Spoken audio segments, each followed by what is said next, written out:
Hello, everyone, and welcome to another episode of the Board Game Mechanics. I'm Katie, and with me, as always, is... Hey, everybody, what's going on? It is Jason. Today, we've got a little bit of a shorter episode for you because this is a preview episode. By the time this drops, we will be getting ready to think about heading to GenCon, which is not too far from us, maybe about an hour or so away, I think. Hour and a half? Yeah, hour and a half, probably. Yeah, probably like an hour and a half from us. But probably the biggest board game convention in the United States. And we want to talk about some games that we're really excited about. We did this for Origins, but now we also want to do it for GenCon. It's also short because it is late at night and I'm very sleepy. And we have a lot of stuff to prep for next week because we're going on a little bit of vacation. So yeah. So if you hear some soft snoring in the background, it's because I accidentally fell asleep. Although my anxiety does a pretty good job keeping me awake. So packing for a vacation is one of the most stressful things I think ever. I just keep thinking, oh yeah, well, what if this happens? Well, we need this. Well, what if this happens? What if people get cold? Okay, everybody needs at least one pair of long pants. Okay, everybody needs at least one jacket. Okay, everybody. All right, well, let me put it into perspective. We're 20 minutes from home. So, I mean, we can always run home and get the stuff. That's true. It's more of a staycation, I guess. Correct, yes. But I like to be prepared. I know, but we're 20 minutes from home. We'll make it work. Okay. I just really want to sleep. Also, my cat seems to want to be up in my business, so if you hear random noises, it could be my cat. That'd probably be a meow in here. That'd be funny. I know. But so we each picked 5 games we're really excited about seeing at GenCon that we're I want to check this out. Now, there are more. I had a whole huge list of stuff I want to check out, but some of it maybe I didn't get a chance to really look at Origins, or they didn't have a demo, or if I've talked about it at when it was on Kickstarter, I thought, nah, we'll talk about something different. So there's a bunch of games that I know I have covered in news that are actually going to be at GenCon. I'm really excited about those two. I think we kind of left out expansions of things this time around. Just straight up games that are intriguing to us. So we've got 5 each. So Jason, why don't you start us off with your number 5? All right, and there's 516 games on this list. Yeah, so we could probably do a list of 30 if we wanted to. Absolutely. But we're not going to do that. So, all right, so my number 5 is actually, I have played this on Board Game Arena, but I actually want to play it in real life, and I think the concept is cool, and I think the people that we've been playing games with recently would enjoy it. And it is called Captain Flip. And this is from publisher Playpunk. I've never heard of them. But one of the designers is Paolo Mori. Huge fan of Paolo Mori. I do like Paolo Mori. And Remo Conzadori. I don't know if they've done anything else, but Paolo Mori has me because I'm a big fan. And effectively, what you're doing in this game is you are drawing a tile out of a bag, and you have a choice. You're either going to place that tile into your ship in one of the 4 columns, and each tile is going to have a different way that it scores and a different thing that it does. Maybe if you have a certain number of these types of tiles, you're going to get different points. Or this tile wants to be at the top of the column. If there's nothing above it, it might get you extra points. But then there are some, if you have too many of them, they may make you lose coins or, all that kind of thing. Or if you don't want to play the tile that you flipped on that side, you flip it over, and then you have to play that side of it. So you don't know what's on the back, but it could be something you really want. It could be something terrible. So you have that initial decision, and then you're just placing a tile, trying to score the most points possible. The game's 10 minutes long. It says 20. If you're playing this in 20 minutes, you are slow. But it was enjoyable. It's super simple, but I kind of like that. Just draw a tile and flip it if you want to, or take what you get. I'm not sure if it's for sale at GenCon. The Board Game Geek preview doesn't say that. It just says it was released in March. So I don't know if it's a demo or if it's for sale or what and what capacity it's at Gen Con. But if it's for sale, it's going to be one that I definitely have to check out because it's a fun game. So my number 5, Captain Flip. Yeah, I remember you talking about playing this, I think, with Fred on Board Game Arena or something. Fred and Scott. Yep, that's what I played it with. Yeah, I didn't. You're like, oh, that's pretty cool. I think some people would like it. I'm like, okay. So maybe now I can see it because I don't play games online. My number 5 is a game that I kind of brushed over in the Origins preview. Like, I didn't even talk about it. I was like, it didn't grab me. But when I saw it at Origins, I was like, I want that. So I guess this was at Origins, but since I didn't cover it in the preview, I'm going to cover it here. And that is Agueda. Agueda, City of Umbrellas, actually. So it's about Agueda, Portugal. It's like creating beautiful street art with umbrellas, and the components on this are awesome because you have these really great like 3D umbrellas that pop out, and you are like decorating the streets with your umbrellas. So you're drafting tiles from this board, to then place umbrellas, and like once you get some like umbrellas in a row, like you can score them, and if they're matching some of the like demands from customers and things, then you can get extra points for that. So, and it looks like there's a lot kind of to it. I was watching a brief demo of it at Origins, just the replayability and the way that like, what each street wants and like the different vendors want cycles around. So you can't keep scoring like the same few umbrellas. You have to like bump them and move them. Like, and then you get these tourists that you can use to score in other ways. Like, I just think there's a lot going on in what looks like a very small, compact, but really pretty, really like the little 3D puffy umbrellas are like really tactile. Like, I just am so intrigued by this. So I really want to do like, if I could play through like a few rounds with this, and I probably want to buy it because I couldn't at Origins, and I'm real sad, even though I told Jason to buy it on the first day and he didn't, and then it was sold out. I mean, I don't want to say I told you so. Yes, you do. You do want to say I told you so. You do. I don't, but I won't say it. But so my number 5 that I want to check out is Agueda, City of Umbrellas.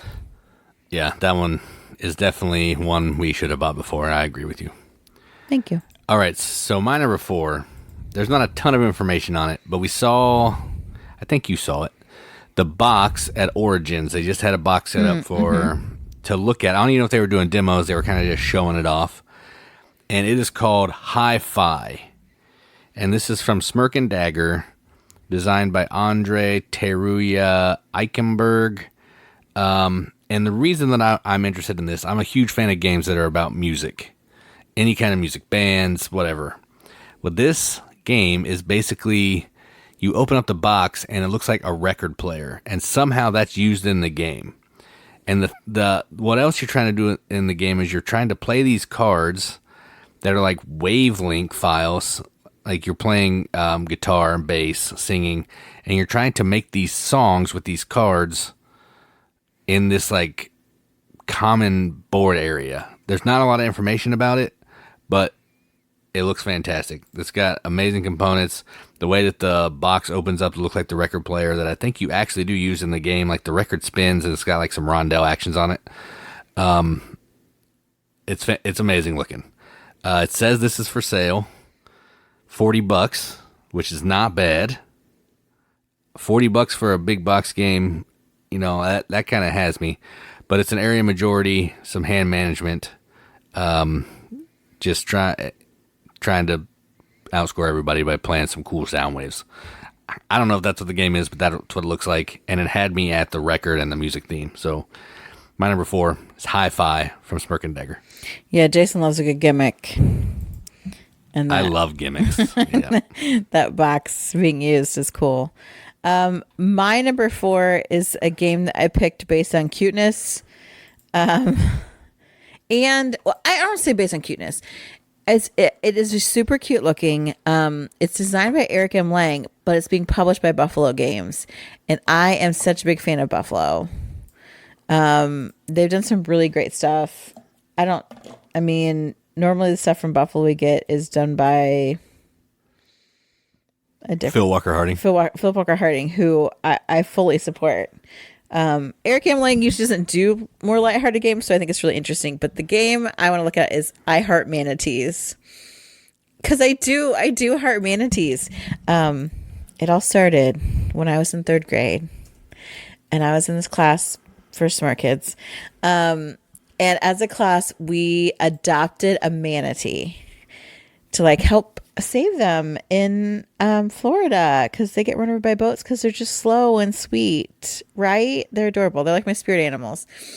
And I convinced the class to name it Boomer after Boomer Esiason because I was a big football fan. I swayed all of the boys in the class to go with my football suggestion. And so we followed Boomer the Manatee for many years in that class. Anyway, so I love manatees. I do. I love manatees. And this is like a tile laying game. You're building manatee habitats. And so you're laying tiles. There's some symbol matching you do, which can allow you to draft, some different stuff later on if like these cards that you can fulfill goals with if you have the like matching symbols of things. You add manatees, you can move manatees around. You can, the photo cards are the ones that if you meet these different conditions with like symbols that you match, you can claim the cards.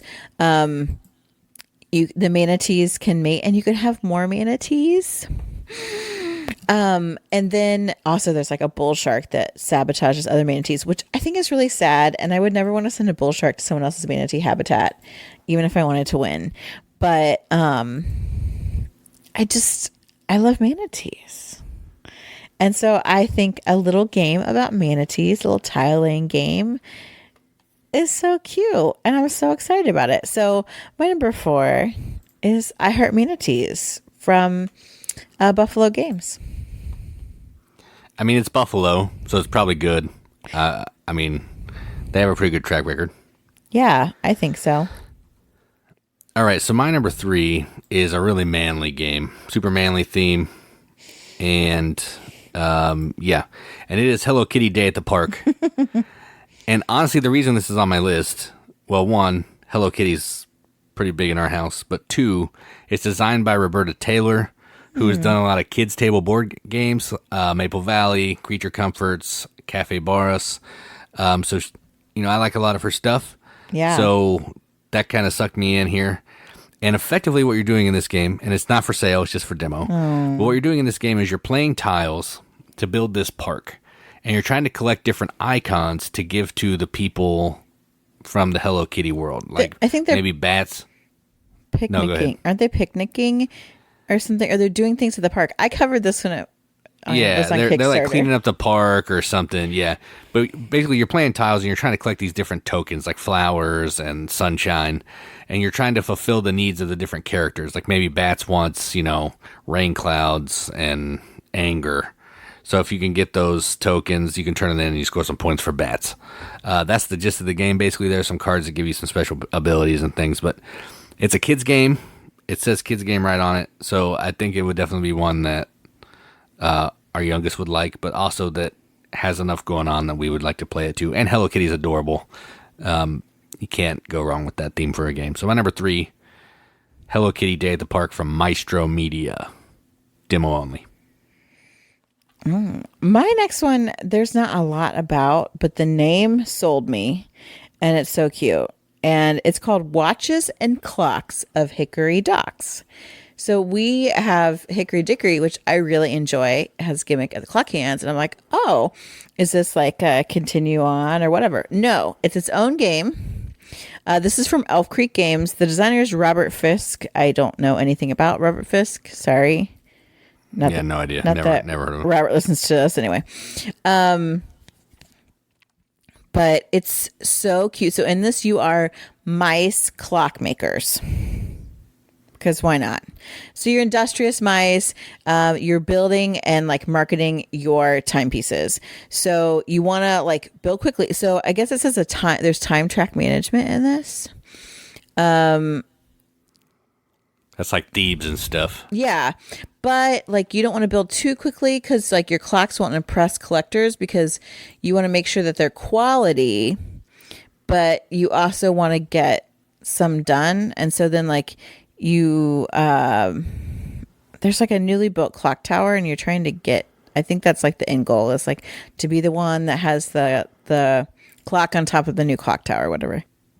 But that's all it says about this game, which drives me kind of crazy because I'm assuming it's a demo. It says there's a rondel. The turn order is that time track. There's some follow mechanisms, and it's categorized as economic. But I like little mice. I like that idea of the clock, and I love that they're like clockmakers because I think the name is cute. So my number 3 is Watches and Clocks of Hickory Docks. That's where they live. Yeah, cool theme. Yeah, I'm sure if it's got a gimmick, I'm sure I'm in. My number 2 is actually a game from Allplay. Can't have this list if you don't have an Allplay game on it, and it is called Lure or Lure. I don't know how you say it. Lure. It's about fishing. And it is for sale. It actually came out it's going to come out in Q3, but it looks like it's for sale because it has a price. And this is a game where you're bidding dice trying to catch fish. The trick here is the less dice you bid, the higher probability you have of going first, but the more difficult it's going to be to catch fish. So this is kind of a bidding, push your luck dice rolling game a little bit. There's a player screen. I don't know how that comes in. There's not a lot of pictures. There's not a lot of information. So I don't know. Looks like there's D6 dice and then 12s and 20s. So I don't know how all that works. But I like Allplay. I like these little box games. I like dice. I like pushing my luck. So had to put it on the list just because it looks really cool. So my number 2 is Lure. I can't believe that there's still an Allplay game that we don't own at this point. Like we bought so many at Origins. It's getting closer to almost not being a thing. We'll see. My next one, I don't know if this is supposed to be a kids game. I think it might be just family weight game, but I was drawn in by the nostalgia of the IP, and that is the Smurfs Hidden Village. So this is actually a cooperative game, which I don't love, but its designers include Antoine Bauza and Ludovic Maublanc. And I'm like, right here, I'm in, right? It's published by Maestro Media, who I've never heard of before. They did the Hello Kitty game too. Well, there we go. They're doing cute stuff. So each player plays a Smurf, and the Smurfs, you know how the Smurfs, they all have something that they're good at. Different Smurfs. Like, we need all the Smurfs. I used to watch Smurfs all the time as a kid. So my friends weren't allowed because it had magic in it. Because I grew up in this really conservative community. But we were allowed to watch the Smurfs. And I loved all different Smurfs, their different attributes, and they all work to this community. So you're kind of doing that in this game because apparently Gargamel, his latest scheme, he wrecked the Mushroom Village, and you got to rebuild it from scratch. So you're trying to work together as a team. You're going to collect your resources to build stuff, build some inventions. So you need some brainy Smurf there. You got to find the missing Smurfs because, Gargamel came in there and Smurfs went hiding. And they're going to help you rebuild the mushroom houses. So I assume Gargamel and Azrael, it looks like, are in this. I'm like throwing their names around like we're best friends, but I feel like I know everything about the Smurfs, having watched it so much growing up. But the idea that you can play as the Smurfs, it says that one of the mechanisms is deck, bag, and pool building, so I think that's really interesting. And that there's worker placement involved, which makes sense, and there's variable player powers. But I don't know where the deck, bag, and pool building comes in. But I can't say no to Smurfs. So I definitely have to check out. It says it's for sale, $32 a miniature market. Nice. So we'll see. I mean, Antoine Bauza and Ludovic Mablanc. Yeah. Those are some legit dudes. So I'd be down for that. I know, right? It says it plays quick, like 25 to 35 minutes. So nice. I'm pretty pumped about Smurfs: The Hidden Village. Yeah, I'm not hating it. All right, so my number one. Now, I did my list maybe like a week ago, and they didn't have all the games that it had on it as of the date of the recording. And I had a number one down, and then Katie was going through the list, and I wanted to add another number one. So I have two number ones. Always breaking the rules. Had I done my list more recently, the second game probably would have been my number one. But the first one I'm going to talk about that was my number one first is called Loco Momo. And it is from Wonderful World Board Games, and blam! And it actually came out in 2020, but it never came to America. So it's finally coming to America. And this is, I think it's for sale, like $29, if I read that correctly. $25. This is effectively a game where you're trying to take pictures of animals. It's a tile drafting game. There's a board where there's 4 different sections of up to 4 different animals. And you're going to take one of the animals and you're going to move it, kind of Mancala style. And each of the animals are going to do a different thing when they land in a space, and they may move in different directions. Like maybe if I move a bear, I can then collect all the bears in my space. If I move a bird, it may scare some of the other things around, or let me collect all the certain types of a certain color. So what you're trying to do is you're trying to get different colors of animals on your player board to score in certain ways. Like there's a row where you need all the same animal. There's a row where you need all different animals. There's a row where you need all the same color, all different colors. So you're trying to do this Mancala thing, and you're trying to get on your player board to get the best layout of tiles that you can over the course of 6 rounds to score the most points. It's super simple. It's really fast. I mean, I've played this on Board Game Arena probably 30 times. It takes about 5 minutes on Board Game Arena. So with an actual board, you're probably looking at 20, 25 minutes with all the putting tiles down and all that stuff. But it's super fun. I've had a good time playing it every time. The puzzle of putting the pieces down is a really good time. And this is one I want to check out. My second one is actually one that's been in the works for about 32 years, maybe like 5 years. And it is Tales of Arthurian Nights, which is a King Arthur version of Tales of Arabian Nights.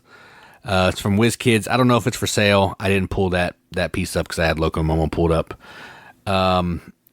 But I'm a huge fan of Tales of Arabian Nights, which I'm surprised. I know.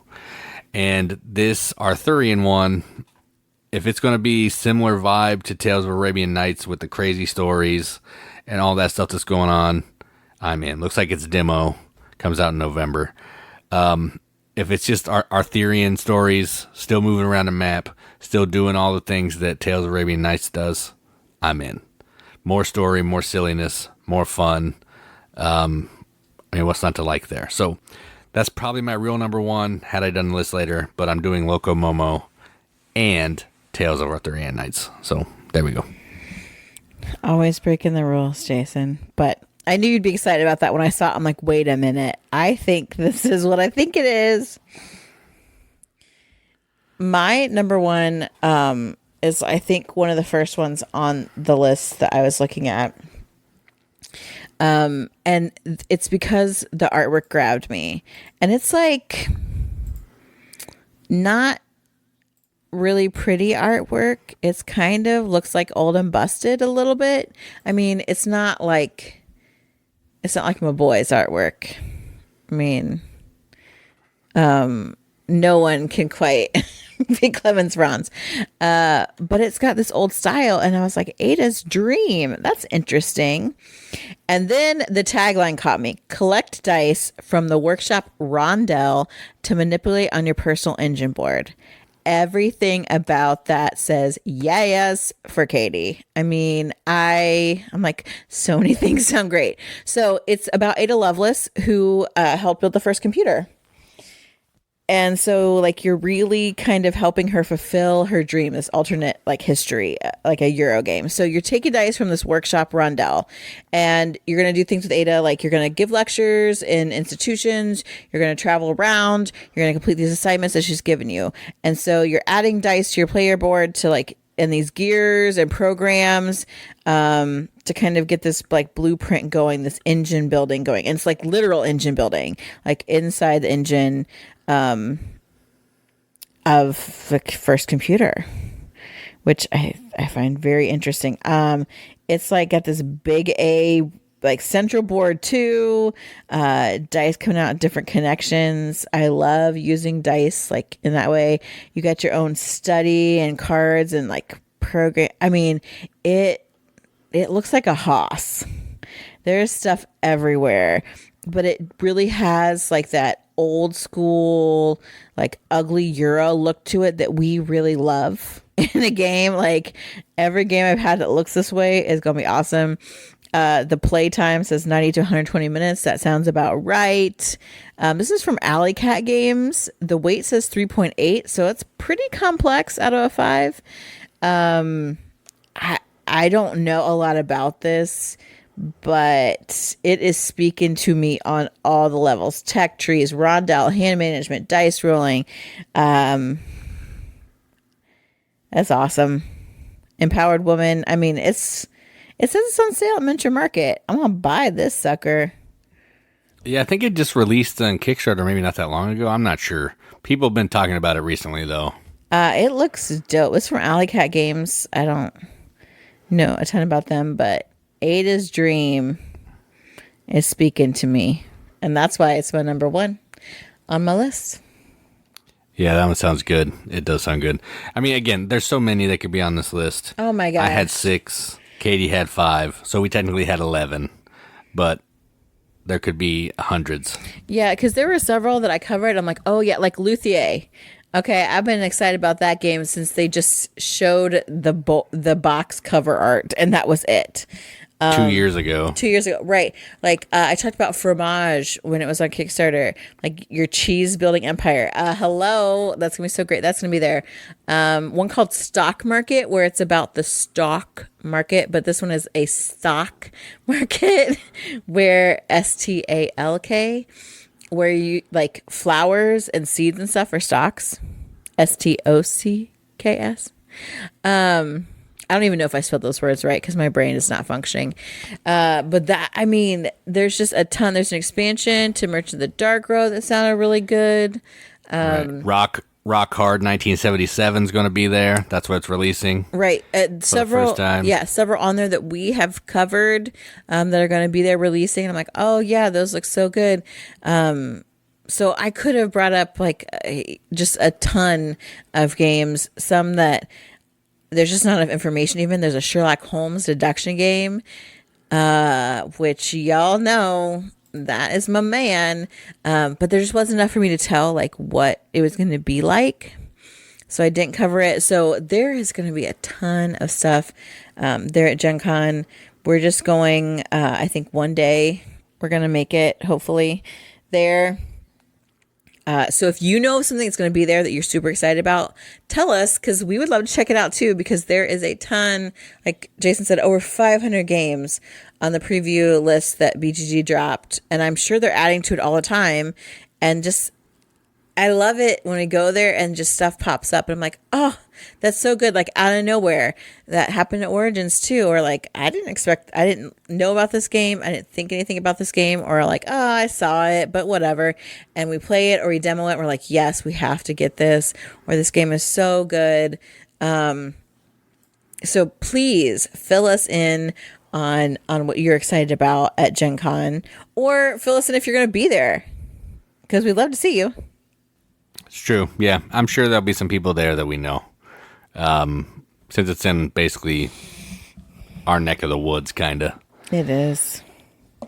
Midwest. The Midwest is, there's only a couple cities that people go to. And Indianapolis is one of them. So, there'll be people we know there for sure. Okay. Jason's going to have to edit out my yawns, so we're going to have to wrap it up since I just keep yawning. and not focusing. So I know this one's been a lot shorter than normal, but we just wanted to give you a quick rundown preview for your Gen Con week. And hopefully we can hear some feedback from you of stuff that we should check out, or if you're going to be there so we can check you out. Hey, and get to see somebody in person. Like, that's been really fun for me. Is we've met some really great people through this podcast. Like, I don't know why people listen to us. I have no clue. It's just me and my husband talking, but I love that we can engage in like just fun, basic conversation about games, about something that we all enjoy. And we've met some of you, and I would love to meet more of you. So if you're at Gen Con, give us a shout. Yep, everything Katie said. All right, let's wrap it up. All right, I've been Katie. And I'm Jason. Keep gaming, everybody. Keep gaming.